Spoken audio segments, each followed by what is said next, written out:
And I would like to introduce to you Laura Zeitlin. She's a LMSW, licensed medical social worker. Laura is a clinical social worker at the University of Michigan DBS program, where she sees patients undergoing DBS, and also is the educational activities coordinator for the University of Michigan Udall Center of Excellence for Parkinson's Disease Research. Many of you attend the annual PD&U program, which is every September.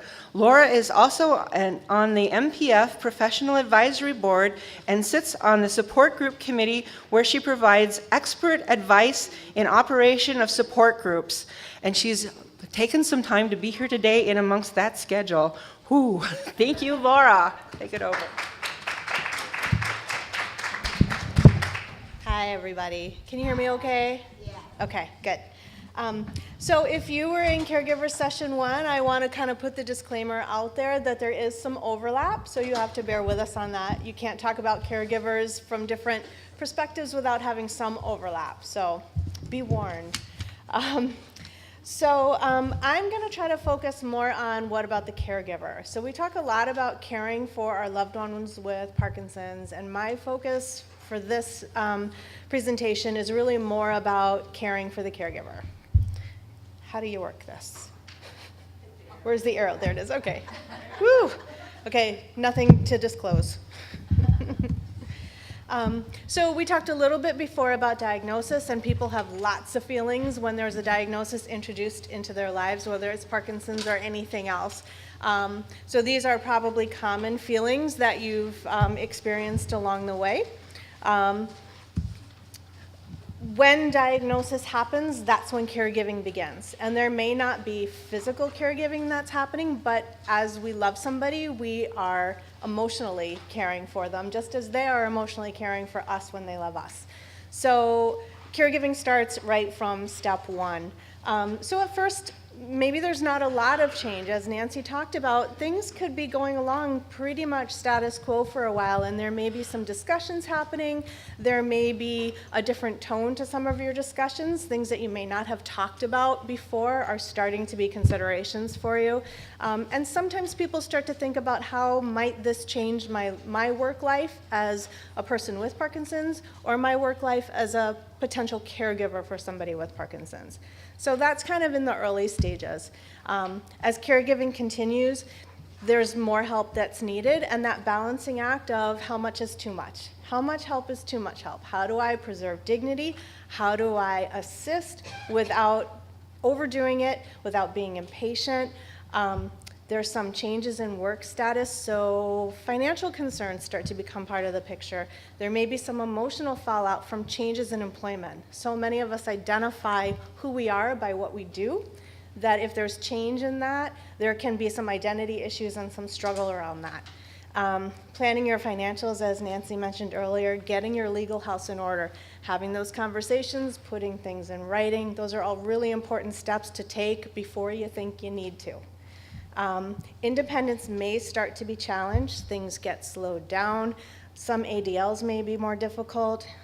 Some of the biggest challenges are the discussions around driving and managing finances. I'm sorry, activities of daily living. So some personal care issues, some kind of daily activities. IADLs are the higher level, the driving, the management of finances, the not personal care activities of daily living, that can become challenging.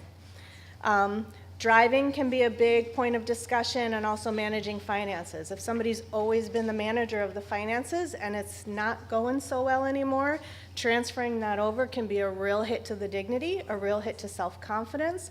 So those are some of the challenges that can come along.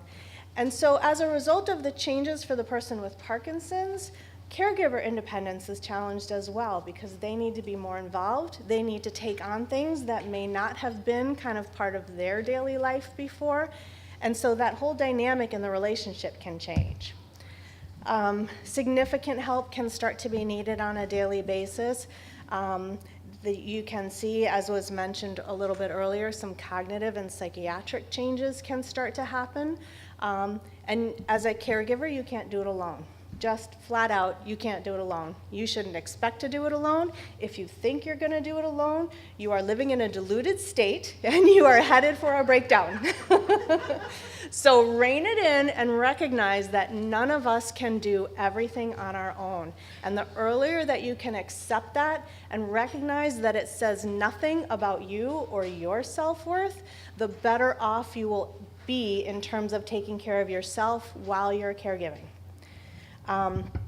Sometimes people have to wrestle with the idea of, is the home setting still appropriate, or do I need to look at a different home setting?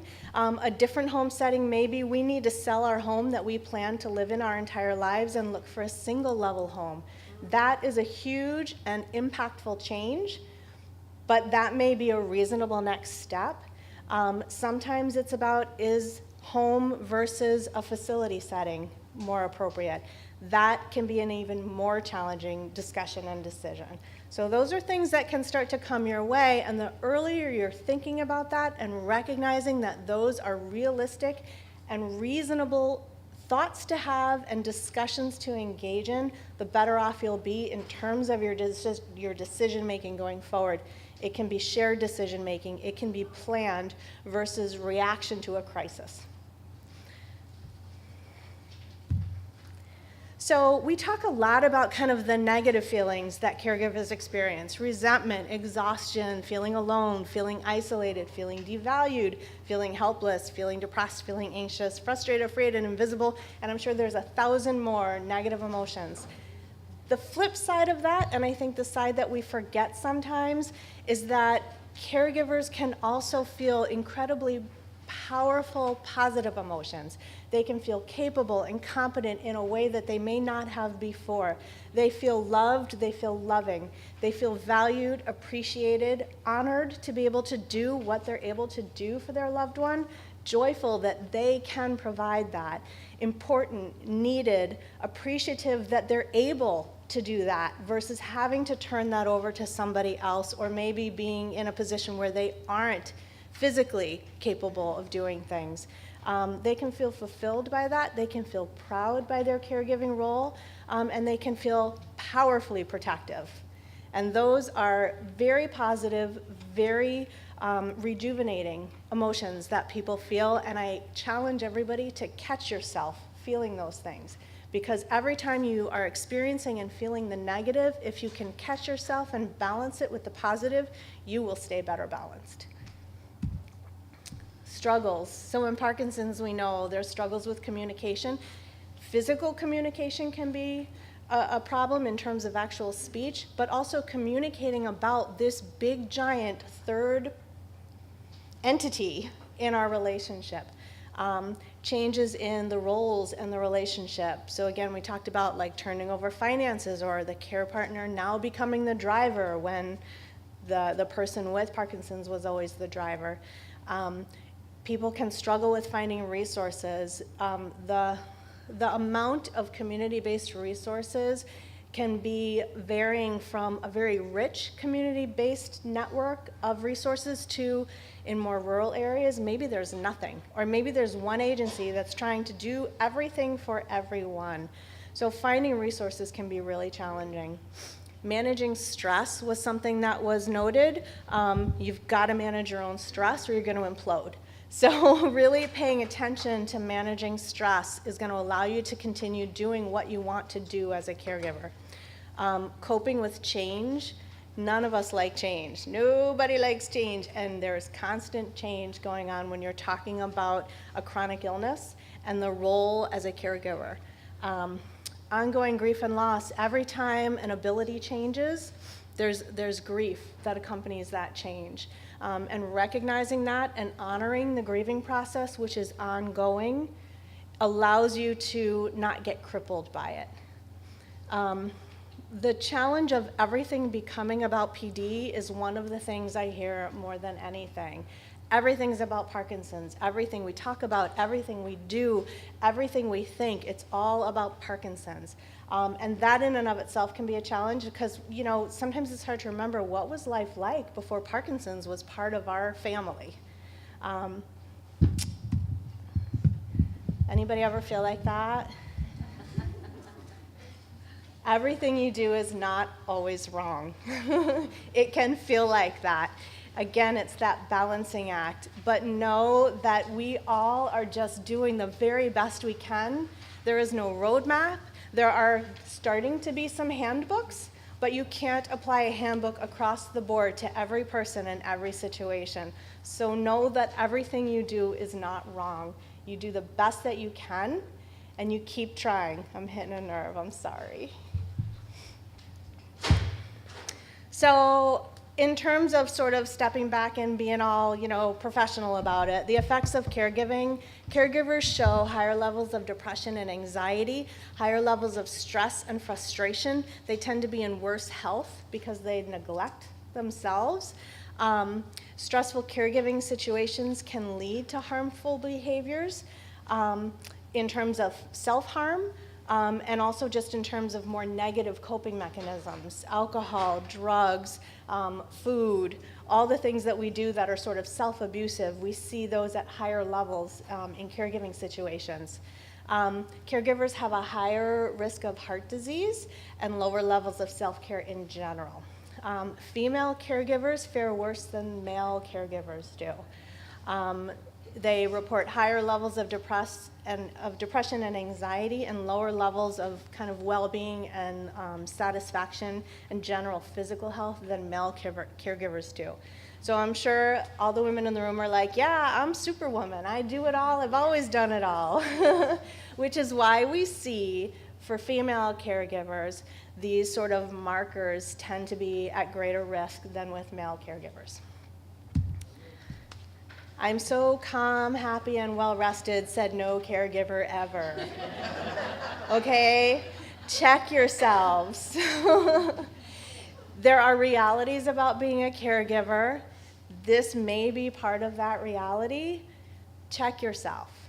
Take care of yourself. When you're feeling like, when is the last time I felt relaxed? When is the last time I wasn't going a mile a minute to the point where I can't even think anymore? That's when you have to step back and say, what do I need? Because if I'm not doing it for myself, I can't do it for anybody else. So in terms of how practitioners, mental health professionals, particularly doctors, because we probably spend all our time at the doctor's office, so when I think about how providers work with their folks, if you don't ask, I won't tell. So when's the last time any of you said, okay, now that we've talked about medicine, let me tell you what's going on with me dealing with this. So most caregivers find that, again, you're working with a limited time with your practitioner, but where do you go for help? How do you even initiate the conversation of I need help? 32% say healthcare workers ask about what's needed to care for their person. 16% are asked what's needed to care for themselves. If they're not caring for themselves, they can't care for the person. And so I'm always stressing with healthcare providers and practitioners, you've got to ask them.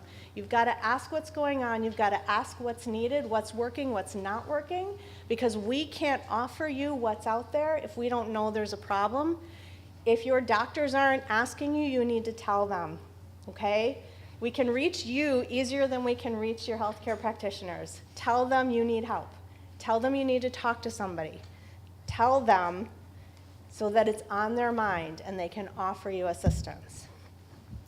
So I always want healthcare practitioners, the care team, to express concern for where the caregiver is at. What does the caregiver need?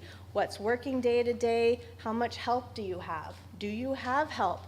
What's going well? What are the struggles? What do you need to be able to keep going? And I think it's really important for us to give ourselves permission for self-care, but I think it's really important for the people who are aware of what we're doing to give us permission to do that. Sometimes people feel like it's just not okay to say, I need help. And we as professionals and we as support group colleagues need to say it's okay to care for yourself. We need to send that message not only to ourselves, but others that we know that are caregiving.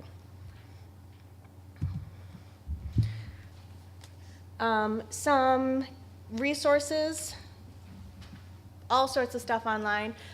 People tend not to think of the Alzheimer's Association with Parkinson's, but many of the programs and the caregiving resources that the Alzheimer's Association has created on their website, etc., are extremely applicable and appropriate for people with Parkinson's, and even some of the services they offer, the adult day programs, as people with Parkinson's, we know sometimes have cognitive issues. Those programs through Alzheimer's Association are really appropriate. So kind of keep that in your mind as an additional resource, as well as the general resources.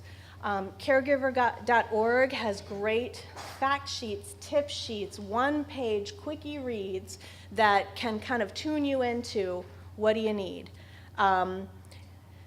Medicare.gov has a little bit on caregiving. It's also a good resource to find out how do supportive services work in terms of coverage under insurance. When can you get a home health aide covered by insurance? When is it all private pay? Look to senior centers. Area Agency on Aging was mentioned earlier. A Place for Mom, I've gotten really amazing positive feedback from a number of my families that I work with about working with A Place for Mom. They have found facilities and support services for their loved one and had really positive experiences working with them. So just that's another resource out there. Clinic social workers, if there's a social worker at your clinic, at your doctor's office, those are great places or great people to look to for help. And I tell my providers, and the support group leaders know this as well, create handouts. Give people something that, you know, if they can't think about it right now, they can take it home, they can look at it later, and they can process in their own time. So in terms of self-care, maintaining a positive attitude, which can be really, really hard sometimes, but the more you can flip to the positive, every negative, pull up a positive, it's gonna keep you in balance. Winston Churchill said, attitude is a little thing that makes a big difference. Maintain a routine. That's not only important for your person with Parkinson's, but it's important for you so that you can plan for yourself and your own needs within that scheduling. Be flexible. You got to roll with it. You know, don't sweat the small stuff. Pick your battles. What hill do you want to die on today? Is it about tying shoes? Is it about what's going to be for lunch? Pick your battles and learn how to roll. You will more and more figure out what's important. And if any of you are in long-term relationships, you have probably realized that you got to really learn to let things go if it's going to be successful. So rolling with it, being flexible, keeping your sense of humor. I got a poop joke in there. I'm really a 12-year-old boy in disguise. Keep your sense of humor. Laugh at the absurdity of some of the things that you're struggling with. You know, as you're, cleaning up from the disastrous meal that flew all over the kitchen or the dining room, keep your sense of humor about it. Make jokes everywhere you can. Try to laugh. It's healthy for you. It's a release, and it keeps things on a lighter level so that all that negativity that we feel and we experience doesn't drag you down so hard. Maintain social interaction for yourself. For your person with Parkinson's, it's key, but also for yourself. And if it's not working to do it together, make sure you're having time on your own for your own clarity, but also for your own social interaction. And I just want to point out, time away is not running to the grocery store to do the weekly shopping, okay? That is not respite. Find and use support, ask for and accept help. Respite, formal or informal. A friend coming over to watch TV with your loved one so you can go to the grocery store for an hour is fine. Adult day programs, they can help with social interaction, they can help with stimulation for the person who's living with Parkinson's, and they give you a break where you can have more than 30 seconds for yourself. Senior service organizations are there to help identify and provide services. Family, friends, support groups, ask for help. Most people, if we think about and look at ourselves, we are more than willing to help other people with what we can. We feel good when we can help other people. But if we are not willing to let other people help us, aren't we on some level depriving them of the ability to do something for somebody else and to feel good about helping somebody else? And I think that's a really key thing. Why is it okay for us to help others but not to let others help us?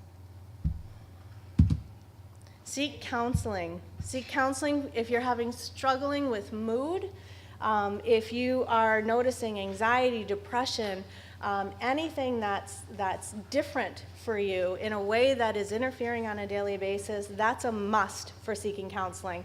But the other thing about seeking counseling is any time is a great time to seek counseling. When you are dealing with caregiving and the challenges that are inherent in that relationship, there are challenges, and that is an hour a week or twice a month for you to just sit and talk about what's happening for you, to recognize what's going on for you, to have an outside party who's trained to identify and assist with how you think about things, different ways you can change behavior to give yourself a healthier and happier existence. That's what a therapist can do for you. So making sure that you're reaching out for that and using what's available to you. If you are sad or tearful almost daily for 2 weeks or more, you need to really think about talking to your doctor or a therapist. If you are no longer enjoying things that you used to enjoy, if you have plans to hurt yourself or somebody else, if you have new onset of panic attacks or other types of symptoms that are different for you, or if somebody else comments on your mood, you need to talk to somebody. Trust when other people notice something, there's something to be noticed, okay? Thank you.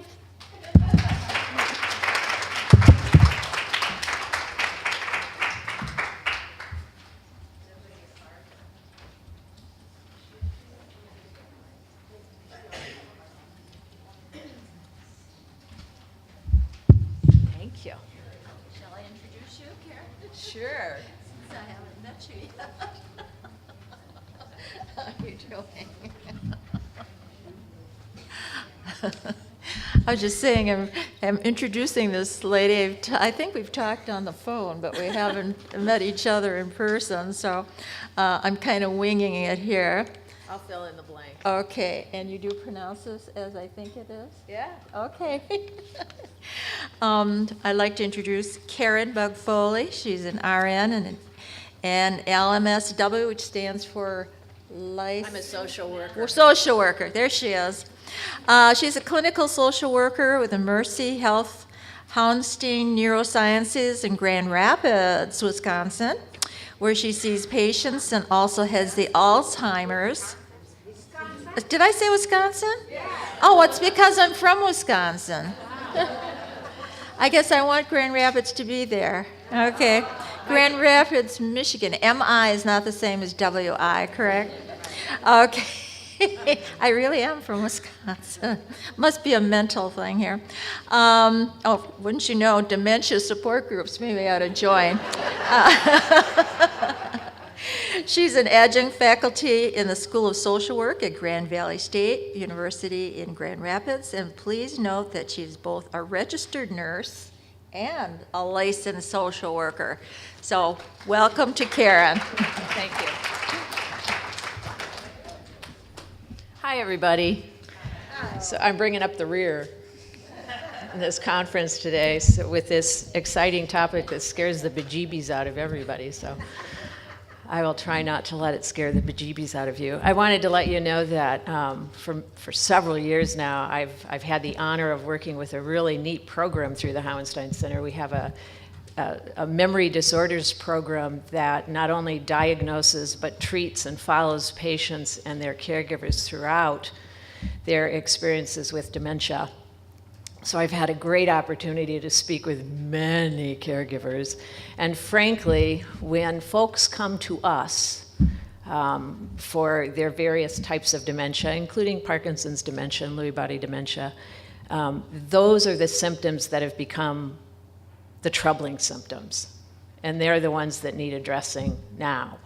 And we do not separate the caregiver from the patient anymore. We need you as a team. And I also want to extend to some of you who help support all of us in the field, whether you're assisted living centers or pharmaceutical companies, all of you are on our team too, so I'm speaking to all of you. because we couldn't do it without any of you. So I'm hitting this arrow, right? Let's see here. Get familiar with my little computer here. See if I hit the right button. Ah, I did. So this is something I commonly hear. Something like this. I knew this wasn't my dad. And at the same time, it's that point where someone has enough cognitive change that they really begin to be difficult to relate to in some way, shape, or form. And what our role is to remind them that, yep, still your dad. Yep, still your mom. Yep, still your sister, brother, on and on and on and on. It's just that now there's some cognitive changes and impairments that require you to learn a new way to communicate and approach your loved one. And then, once you learn this new language and these new approaches, you can settle back into having as much of a good relationship as you can throughout the course of this illness. And we've heard in many of the in the lectures before this morning how important it is to learn some of these non-medication approaches, because they often can be more successful than even the medications we have available to treat many of the psychiatric and behavioral symptoms that can accompany these dementias. So what am I talking about when we talk about the types of dementia behaviors that can occur? It can be anything from common ones are resistance, just that horrible sense of anxiety, mood problems, excessive sleepiness, apathy, you name it, but this confusion that just really concerns people, hallucinations and delusions. How do you deal with all of that? So this is kind of what that's about today. And I'm going to whiz through these because I usually do like a 2-day seminar on this, so I'm hitting the high points. So I'm going to call this Dealing with Dementia-Related Behaviors. And these are some of the pearls. These are some of the top things you can do to kind of, the whole goal becomes one of reducing the angst, reducing the anxiety on all fronts. Your fronts, your loved ones, your families. It's bring it down, bring it down. So you look at the behavior that's occurring as a means of this person is trying to express something. They're trying to express something. So an example would be resistance. Has anybody ever experienced that with a dementia behavior where you can't get someone, for example, to understand that it's time to get dressed, or you can't get them to understand that it's time to take a shower or a bath, and it can get into a very ugly situation, right? And they may become very resisting when you try to push them into doing something. But so they're trying to communicate to you that this is not a good time for them to do this. And you become very aware of that, and you're the one that needs to adjust. You're the one that needs to adjust and find a different way to do it or a different time. That's day 2 of the seminar.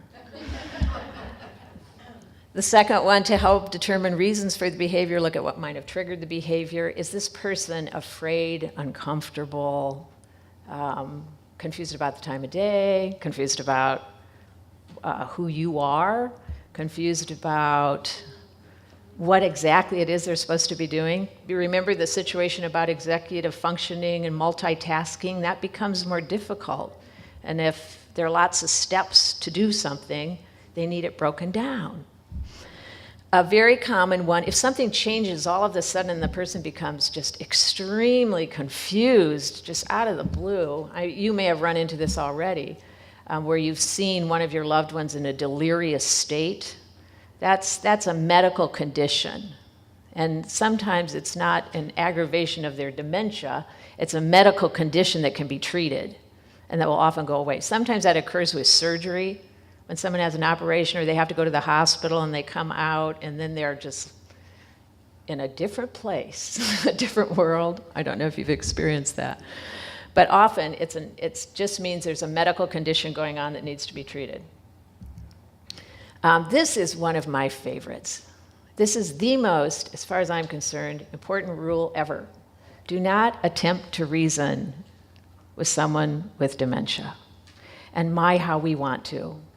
We want to gain that acceptance from our loved one as to why we might need to have them live in an assisted living center because they're falling all the time and we cannot get them up anymore. We cannot physically do it. We want to explain it. We reason and we reason and we reason, and what happens? Their anxiety goes up and up and up, and then sometimes the behaviors occur and they become very resistant.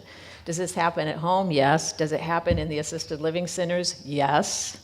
When people are trying to force people with dementia into strict regimens, you do this, you do this, you do this, we're trying to fit them into our world instead of accommodating their new environment. We need to accommodate their new environment.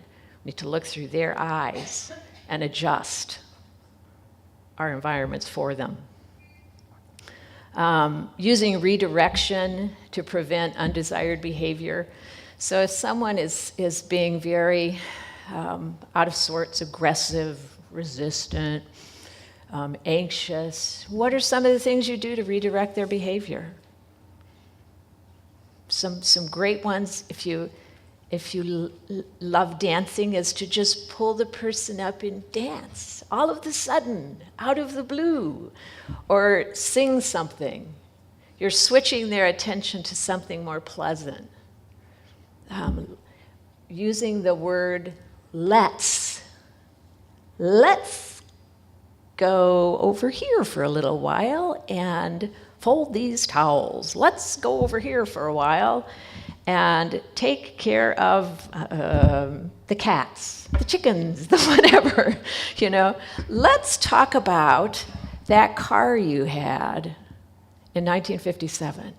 What was that again? I mean, it's really trying to just refocus and get someone out of their situation in their heads. Talked a little bit about the environment, but remember that one of the greatest drivers for anxiety and behaviors that you just don't want to have happen is because we're trying to jam our loved ones into our environment, into what we need and not what they need. And you become detectives. You've got to figure out what it is they need and then try to find ways to accommodate it. See what I mean? Okay. And many people have mentioned the importance of keeping environment as stable as possible with people that have dementia. Predictability, familiarity. How many of you went to Girl Scout and Boy Scout camp? Remember that? It was up at some awful hour of the day, and then you had to go brush your teeth, and you had to go to breakfast, and you had to do this, and you had to do that. The environment needs to be stable and predictable. When anxiety starts getting out of control, one of the most common things I ask is, what's your day like? What's going on during your day, your week? And pretty soon we find out that, you know, the grandkids are coming over 5 times a week, and you know, they're dragging so-and-so out to the ball games in 80-degree heat, and it's too much. And you've got to find this balance between overstimulating your loved one and understimulating your loved one. It's finding that happy medium. Where is it comfortable? Consequences of behavior, you know, trying to identify, well, really, how big a deal is this? I mean, is it the end of the world if something gets put in a drawer that doesn't belong in a drawer? Or that, I mean, even if all of the toilet paper ends up in the tank of the toilet instead of where it's supposed to go. I mean, you just kind of have to weigh how big of a deal is it when you're doling out comments to someone with dementia. Another great tactic is considering the individual's past life experiences when you are trying to come up with activities. Activity planning is so hard with people with dementia. We have wonderful opportunities for people through day programming and these adult day programs who are designed to help keep brain stimulated. But a lot of people, those are underutilized, frankly, because a lot of people have a fear that their loved one won't want to go. Well, quit asking. Just do it. It becomes an expectation, and it's part of that day that gets, you kind of plan it into the day, and pretty soon, sometimes that works. But what did the person love to do? One of my favorite stories is a sister, because we're St. Mary's, we have some sisters that come. And the other nuns told this wonderful story about how she was driving everybody nuts. She was just, oh, God, they didn't know what to do with her because she was at that point in her dementia where she wanted to be doing things, and she kept getting into everything, everywhere, and driving them all crazy. So I said, well, what does she like to do? And what did she do? Well, she was a teacher. So guess what we figured out to do? The other sisters got all of these term papers that they had saved up, and they had her grade them again and again and again and again. And she was so happy because she was doing her good work. It's being really creative and finding things like that. Sensory input is really great. If you can find a way, well, and with Parkinson's you can't use all of these things, but the power of music is phenomenal, and the research that's coming out with that is just amazing. I had a patient who was coming down the hallway in a wheelchair, and she was going, just these guttural sounds. And every physician practice's office was, sticking their heads out the door. And the doctor said, can you do something to help her relax a little bit? And I'm like, oh, man. And this was back in the day of MP3 players. They had just come out with those little things. So I thought, okay, I'll try it. And so I got my little MP3 player, and I'm sort of old-fashioned, so I like things like Frank Sinatra and classical music and stuff like that. I popped that thing on her head, and luckily I think it was something sort of religious classical, some kind of hymn or something, and it was like listening to a balloon deflate. She was, all of a sudden she went, ah! And then she just had this smile on her face and was listening to music, having those headsets on. I mean, there's some magical things you can try, really magical, that can help people. But look for things that comfort the individual. The caregivers that seem to have the best results have found this, and many of you have developed this because you've had to learn patience along the way with the mobility issues. So you've got an upper leg on this. But just to not take things so seriously and really look at how do I help this person? How do I bring the anxiety level down? And you have to have your own under control. If that means going in the bathroom, this is a favorite of my caregiver support group people, going in the bathroom, locking the door, and doing your mindfulness in there. If you heard Dr. Pickett, where you're just kind of being at peace, knowing, and this is often in the case of Alzheimer's, I don't know, that we have a lot of shadowing type behaviors where the loved one has to be right there with the loved one. And they know, the caregivers know, while they're sitting in there meditating, that their loved one is like plastered to the door. But it's still just, finding a way to really bring it down.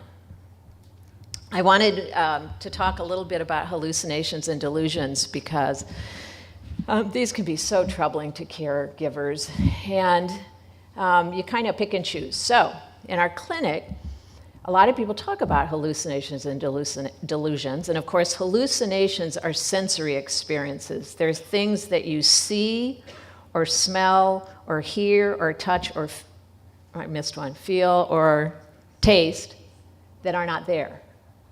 And delusions are thoughts like, I think my husband is having an affair.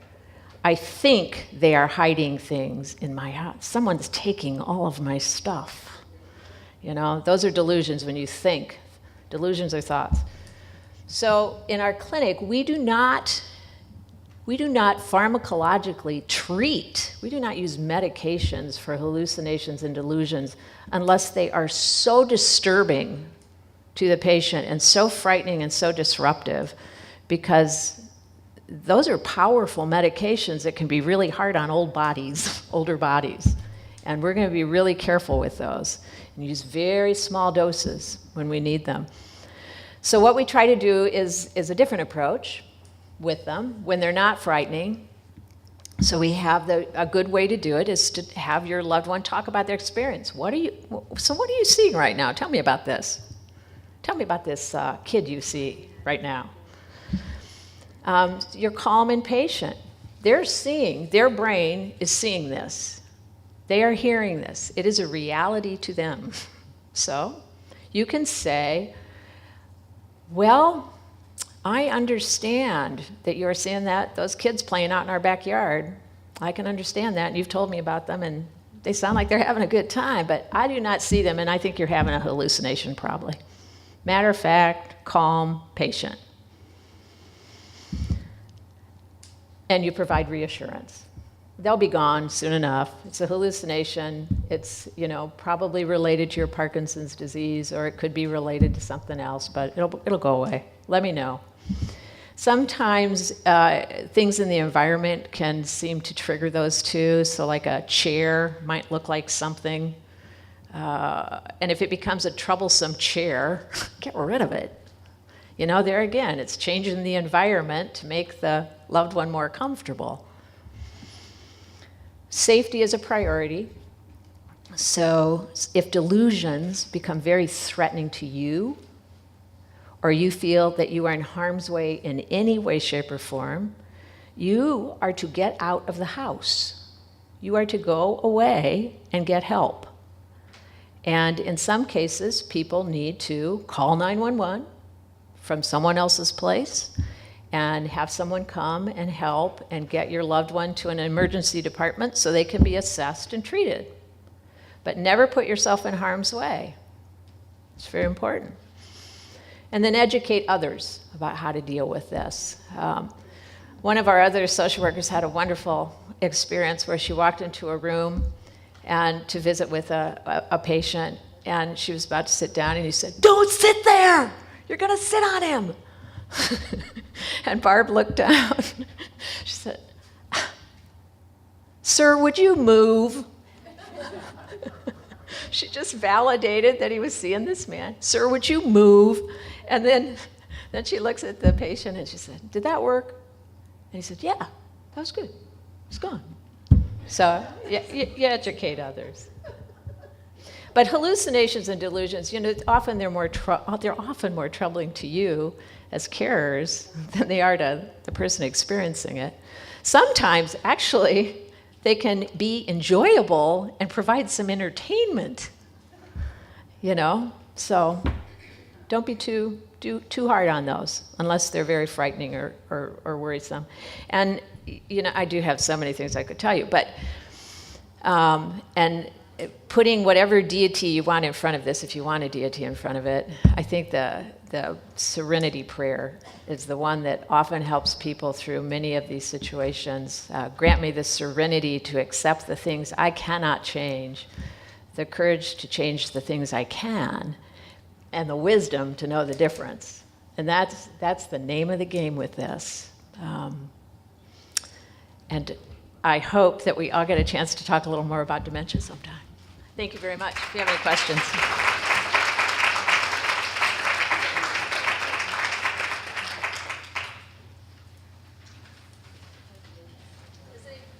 We have just a couple of minutes for questions before we need to wrap it up. You were talking about when we take our patient, my husband to the doctor, and I sit there and ask the doctor will ask my husband questions, and he'll answer. Well, now this is what's really going on.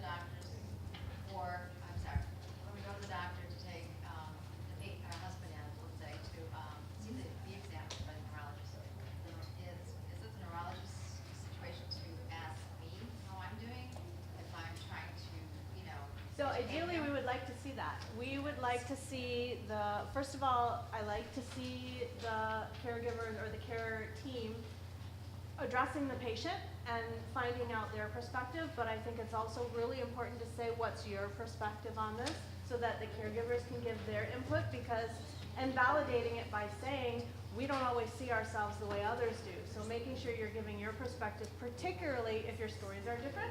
But then the other part of it, I think what you're getting at is asking about you. Where are you in this? Yeah. How are you doing with doing the caregiving? I would like to see care teams doing that more often. Sometimes we have to train them from the bottom up. Yeah. So being able to say, okay, we've addressed this, thank you for the guidance on the medication. One of the things that we're really struggling with at home is this. What can you tell me about where to seek some assistance with that? Yeah. And tuning them into the patient isn't going to do well if the caregiver isn't doing No, I well. understand that, just thinking of this doctor. Sorry? I probably need to find another doctor for my husband. So being able to talk to the doctor is really important, and that's a good indication. If you don't feel like you can talk back and forth with your doctor, Yeah, but he's not. I had that experience. Yeah. The doctor just would not look at me and answer my questions. yeah. He only looked at my husband, and so I had to change the doctor. Yeah, I think it's a tough balance, and I've seen doctors who only talk to the caregiver. And then the patient is like, they're still a human being, they still have thoughts and ideas. And so I think striking that balance is challenging. Another question I have is how do I tell, my family people that he can drive safely? A lot of my family people tell me that don't let him drive, he has Parkinson. I mean, he's able to drive. I let him drive because I'm with him all the time.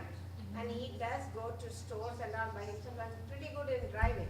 But everybody tells me, don't let him drive. I would almost let Dr. Goldman answer that, because the thing is that there's a part of memory called procedural memory that allows people to sometimes do those things longer than other people think they can, right? It was the driving. It was about driving. Is she feels he's safe. My family people, Driving. my daughter and my son, they tell me, don't let dad drive, he has Parkinson. I said, he's driving okay, no problem. And how do I deal with that? Everybody gets scared when he starts driving. They don't want to sit in the car. Driving can be a tricky issue. I'm a neurologist, movement disorder. I was passing that over. Yeah, single now. Yeah. But I think movement disorder neurologist, and first, this is a wonderful session. So thank you from the healthcare professional perspective.